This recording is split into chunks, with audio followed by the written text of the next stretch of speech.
আজকে চলে আসলাম কক্সবাজার ব্লগের পার্ট 3 মানে তৃতীয় দিনের ভিডিও নিয়ে। তো সকালে ঘুম থেকে উঠে সবার ফার্স্টে আমি আমাদের রুমের বারান্দায় চলে আসলাম। এখান থেকে প্রথমেই আমি সমুদ্রটা দেখি এবং অনেকেই জানতে চেয়েছিলেন আমরা যে হোটেলে ছিলাম সেটা আসলে কোথায়। আমরা ছিলাম সি ক্রাউন হোটেলে। সি ক্রাউন হোটেলটা হচ্ছে সাইমন হোটেলে এবং হোটেল রামাদার একদম পাশে, মানে একদমই কাছে, একই জায়গায়, একদম মেন রোডের সাথেই হোটেলটা।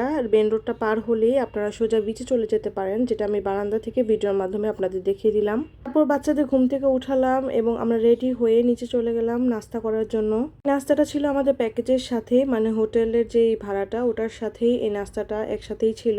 তারপর আমরা নাস্তা করতে এসে দেখলাম যে আজকের মেনুটা একটু ভিন্ন ছিল। আজকে ভুনা খিচুড়ি, চিকেন কারি এগুলো ছিল। তারপর আমি সবার ফার্স্টে চা নিয়ে নিলাম। চা খাওয়ার পরও আমি ভুনা খিচুড়ি এবং চিকেন কারি খেয়েছিলাম, কিন্তু সেটার ভিডিও করা হয়নি। এদিকে আমার হাজবেন্ড আর ছোট ছেলে নাস্তা নিচ্ছিল। নাস্তা শেষে রুমে গিয়ে আমরা রেডি হয়ে বেরিয়ে গেলাম ঘোরাফেরা করার জন্য, কারণ এটা ছিল আমাদের তৃতীয় দিন। যেহেতু চলে যাওয়ার সময় ঘনিয়ে আসতেছে, তাই আমরা একটু সময় ওয়েস্ট করতে যাচ্ছিলাম না, এর জন্য আমরা বেরিয়ে পড়লাম। এখানে আমার বাচ্চা ক্যামেরা নিয়ে ভিডিও করতেছে আর কত কিছু যে বলতেছিল। এর দুই ভাইয়ের এখন অনেকটা একটু বোঝার বয়স হয়েছে, তাই ওরা প্রত্যেকটা ব্যাপারে এনজয় করতে পারে। আর মেরিন ড্রাইভের এই ব্যাপারটা আমার কাছে এত ভালো লাগে, এক সাইডে পাহাড় এক সাইডে সমুদ্র। আমার কাছে এই জায়গা দিয়ে শুধু মানে ঘুরে বেড়াতেই অনেক বেশি ভালো লাগে। তো আজকে আমাদের উদ্দেশ্য ছিল আমরা প্রত্যেকটা স্পট ঘুরে ঘুরে দেখবো। তো সবার ফার্স্টেই চলে গেলাম হিমছড়িতে। হিমছড়িতে অনেকবার, মানে যতবার কক্সবাজার এসেছি ততবারই হিমছড়িতে আসা হয়েছে। হিমছড়িতে ঢোকার পর আমরা ঝর্ণা দেখতে চলে যাই। তো ঝর্ণা দেখার ওই সাইডে যাওয়ার পর দেখলাম যে ওরা কৃত্রিমভাবে আরেকটা ঝর্ণা বানাইছে, যে মেন ঝর্ণাটা ওইখানে আর তারা যেতে দেয় না। তারপর আর কি করার, তাই আমরা এই ছোট ঝর্ণাটার পাশে দাঁড়িয়ে কিছু ভিডিও আর ছবি তুলে নিলাম। তারপর আমরা হিমছড়িতে এখানে উপরে উঠতে চাচ্ছিলাম না, কিন্তু আমার ছেলের জোরাজোরিতে উপরে উঠতেই হলো। মানে সম্পূর্ণ উপরে উঠি নেই, সামান্য একটু উপরে উঠে ওদের একটু দেখিয়ে তারপর বুঝ দিয়ে নিচে নামিয়ে নিয়ে আসছি। তারপর আমরা চলে গেলাম লাল কাঁকড়া বিচে। এই স্পটটা আমার এবং আমার হাজবেন্ডের অনেক ফেভারিট একটা জায়গা, কারণ এখানে অনেক সুন্দর ঝাউবন আছে।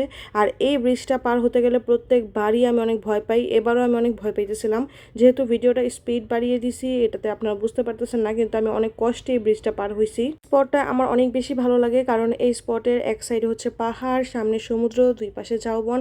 আমার খুব ফেভারিট একটা জায়গা, আর এখানে ভাইবটাই অন্যরকম। আর এখানে আসার পর আমরা অনেকক্ষণ টাইম স্পেন্ড করেছিলাম। এখানে সুন্দর ছোট ছোট কাঁকড়া দেখা যায়। এখানে নাকি অনেক বেশি লাল কাঁকড়াও থাকে, কিন্তু আমাদের দুর্ভাগ্যবশত আমরা কখনোই লাল কাঁকড়া দেখতে পারি নাই।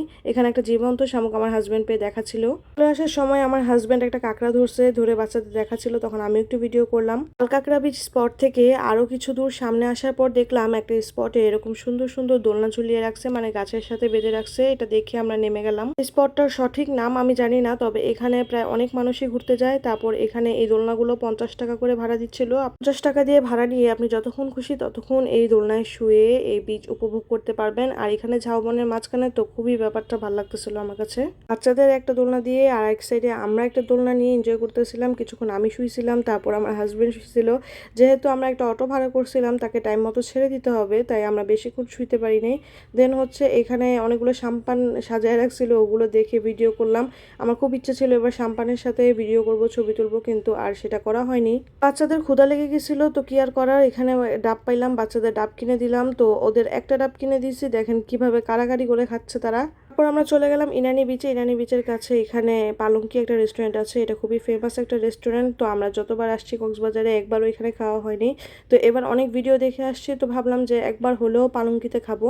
এখানে মেনু দেখে তো মাথা ঘুরে গেছে। একে তো ছিল পেটে ক্ষুধা, এর মধ্যে মেনুর অন্যরকম ভাষা। তো যাই হোক, কোনো রকম ভাবে বুঝে তো যেগুলো ফেমাস ওগুলোই অর্ডার করলাম, টুকিটাকি খাবার। আমরা সবাই খুব ক্ষুধার্ত ছিলাম, সেই সকালে কিছু নাস্তা করে বের হইছিলাম। তো এখন হচ্ছে দুপুর প্রায় 3টা বাজে। প্রত্যেকটা স্পট ঘুরলাম, মাঝখানে শুধু ডাব খাইছিলাম। অর্ডার করেছিলাম আলু ভাজি, চুরি শুটকি ভর্তা, ডাল, আর এখানে হচ্ছে আমি ভেটকি পাতুরি অর্ডার করছিলাম। এই ভেটকি পাতুরিটা ট্রাই করার আমার খুবই ইচ্ছা ছিল, কারণ আমি প্রত্যেকটা ভিডিওতে দেখেছি যে মানুষ খাচ্ছে আর এত বেশি প্রশংসা করতেছে। আর পাতুরি আমার কখনো ট্রাই করা হয়নি। তো এখানে প্রথমে আলু ভাজি ভর্তা দিয়ে খেয়ে দেন হচ্ছে ভেটকি পাতুরিটা নিচ্ছিলাম। এখানে আমরা একটা ভেটকি পাতুরি দুইজনে শেয়ার করে খেয়েছিলাম, কারণ এটা অনেক এক্সপেন্সিভ একটা খাবার। এক বেলায় 2 পিস নিয়ে, মানে এটা মানে কি বলবো আমি, এটা খুব শখ ছিল, মানে এর জন্যই খাওয়া হয়েছে। আমার মনে হয় না এই ভেটকি পাতুরি খাওয়ার জন্য আবার যাইতে হবে বা যাব এরকম কিছু। তো আমরা ঘুরে ফিরে আবার যে পাটুয়াটেক যাবো এনার্জি ছিল না, তাই আমরা হোটেলে চলে গেছিলাম। হোটেলে চা খেয়ে রেস্ট নিয়ে সন্ধ্যাবেলা আবার বাচ্চাদের নিয়ে চলে আসলাম সুগন্ধা বিচে। এখানে আসার পর আমার হাজব্যান্ড বডি ম্যাসাজ করতেছিল। এই পিচিটা যে কয়দিন ছিলাম ওই কয়দিনই আমার হাজব্যান্ডের বডি ম্যাসাজ করে দিছে। দেখতেই পেলেন কক্সবাজারের তৃতীয় দিন আমরা খুব সুন্দরভাবেই কাটালাম। মাঝখানে আরো কিছু করেছিলাম যা ভিডিও করা হয়নি। এবার আমাদের সাথে আমাদের বাচ্চারাও খুব এনজয় করেছে, কারণ ওরা এখন অনেক কিছুই বুঝে, আমাদের থেকে বেশি ওরা এনজয় করতে পারে। তো এই ছিল আজকের ব্লগ। ভালো লাগলে লাইক কমেন্ট শেয়ার করে দিবেন। আজকে এই পর্যন্ত। আসসালামু আলাইকুম।